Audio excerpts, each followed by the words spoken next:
The removal of an accused from the Philippines with the object of placing him at the disposal of foreign authorities. A. Banishment. B. Destierro. C. Extradition. D. Exile. Answer C. Extradition.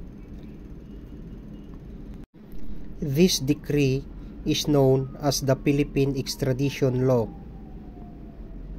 A. Presidential Decree Number 1069.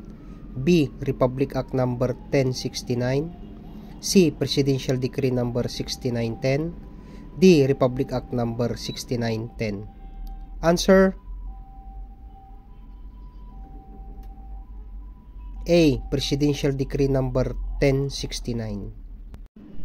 A request for extradition made by a foreign state shall be addressed to the A. Secretary of Justice.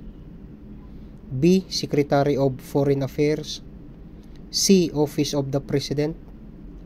D. Senate President. Answer B. Secretary of Foreign Affairs. It is the duty of the Secretary of Foreign Affairs to forward the referral of request for extradition to the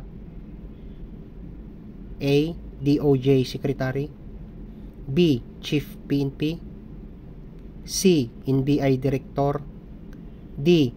Bureau of Immigration Commissioner. Answer A. DOJ Secretary.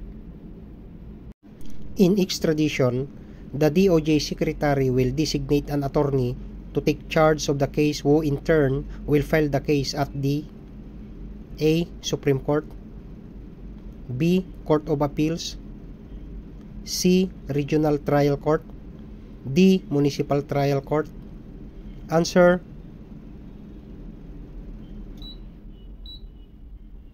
C. Regional Trial Court. In the hearing for extradition, what rules apply? A. Rules of Court. B. Rules on Summary Procedure. C. Rules on Special Proceedings. D. None of these. Answer A.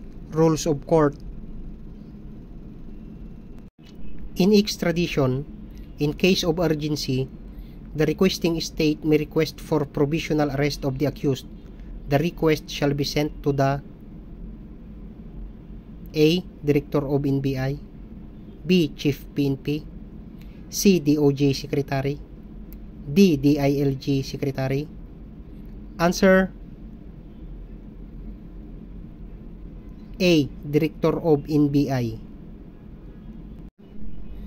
The Philippines has an extradition law since A. 1972. B. 1977. C. 1986. D. 1992. Answer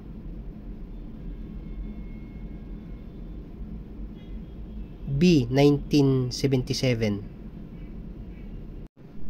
One of the following does not have an extradition treaty with the Philippines. A. Australia. B. Canada. C. United States of America. D. Germany. Answer D. Germany. How many countries have an extradition treaty with the Philippines? A. 14. B. 24. C. 34. D. 44. Answer